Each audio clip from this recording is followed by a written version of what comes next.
of August or early September. Tell them about what happens before tests for you. Oh, yeah. So, like, man, I don't know how it was for the MCAT, but I hope it wasn't like this. I think I slept. When I did the MCAT, I don't think I slept too well, though. Like, for some reason, my anxiety gets so freaking bad. And it's not even anxiety about the test. Well, here's what it is. Step one, it was anxiety about the test. And I was like, am I going to do well? Blah, blah, blah. And so I couldn't sleep. You know, I kept having swirling thoughts. I felt like I had PTSD or something. I was not able to sleep. I took so many, like... Everyone with PTSD is like, go fuck yourself. Continue. The swirling thoughts of PTSD. Like, oh, yeah. It's like people saying, like, oh, yeah, I have the biggest OCD. Like, it's like, no, you just like your pencils in the right spot. I can self-diagnose. Okay, let's do that. But keep going. And step one was, I took so many, I don't even know how much I took. I took a lot of like diphenhydramine to put me to sleep. That didn't work. I took melatonin. That's the strongest thing I had. So I took a bunch. And I slept like 1 hour during the night. I stayed up for like literally like, I tried to get 10 hours of sleep, but I knew I wouldn't get it. So I was like, okay, if I take 2 or 3 hours of sleep, I still get like 7 hours. But I ended up getting like 1 hour of sleep, and I didn't sleep for like 9 hours. This is for step one. Yeah. What did you do? What did you do preemptively to try to get sleep though for step one? I woke up really early. I worked out, and I was just like, you know, just out with my friend all day. So I was like, I'm gonna make myself tired, and then I'll take some like, you know, sleeping pills, and then I'll. Did you take benzos? Didn't no. the oh. You didn't. That was my mistake. I should have got them. I didn't know what benzos were, so I was like, fuck it, you know, what am I going to do? I thought you had got some from the doctor. No, not at that time. I didn't have benzos. And I had like a breakdown when I woke up. I still woke up like, you know, a ways before my exam was going to start. And I had like a But you had 1 hour of sleep before the biggest test of your life. Yeah. And you can't retake this test. This is it. Like, you get the one chance. And it decides your fate. Yeah, it's too much stress for one test. It's fucking insane. And I was like crying in the morning. I like messaged my dad and my sister, and I was like, should I take it? Should I, you know, try to like move it? And I even went on ECFMG, and I tried to like reschedule it for like 2 days, but it was like you're within the 5-hour window of your test or something, and you can't move it. And I was like, oh fuck.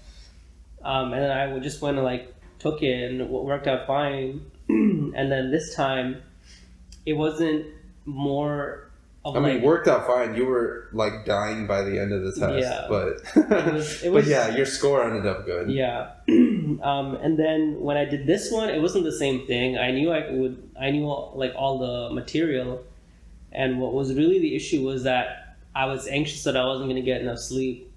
And so this time I think I fucking like killed it, but I took like, you know, my benzos, and I did like beg the doctor to give me some. I was like, please, I'm not gonna... Okay, you have to mention more about that. So you go to the doctor. Why did you go to the doctor in the first place? To get benzos.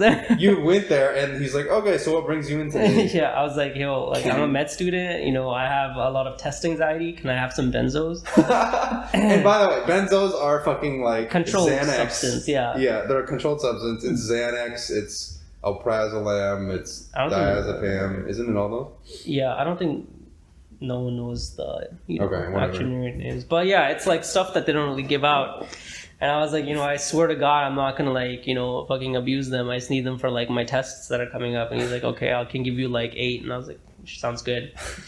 I just think it's so funny that you can just be like, hey, I need these because I think I need them. And then they're like, all right, fuck it.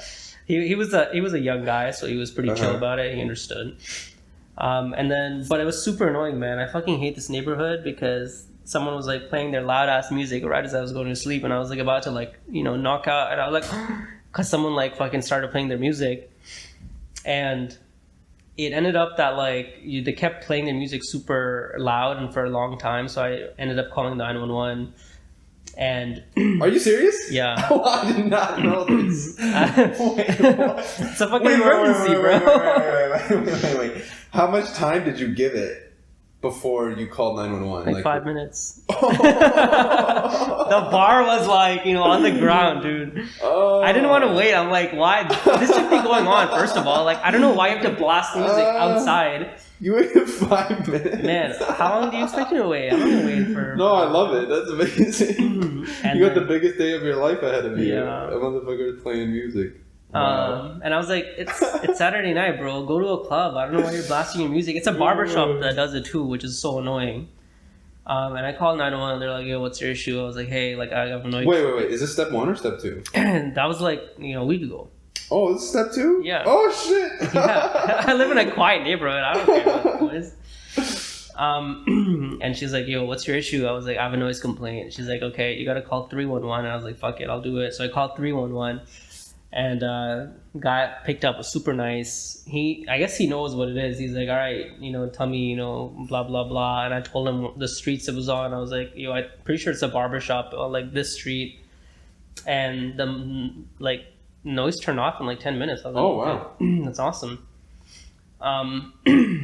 And I was having trouble falling asleep because it's that stupid thing where like once you're like about to fall asleep and you like snap out of it, you're like more aware. And so I just popped under a benzo and I got a good like 6 hours of sleep. Damn, so how many milligrams did you take? I just took one. They're each like 0.5. I want to save some for later. So, yeah, I don't know. And it was okay. I don't know how it went, obviously, because like everything's a blur. But yeah, I mean, you sit down for a fucking 9-hour test. Yeah. Like, you just crank through it. Yeah, but it's nice to know like this is what I can repeat in the future to just like keep it up and not have like, I don't know, I can't control, man. Like I said on the pod before, like I think the selective mutism in like my early life was just like the most outward form of the anxiety, and I have like a bunch of like other anxiety that's like just more hidden and insidious than like that, where I just don't talk. So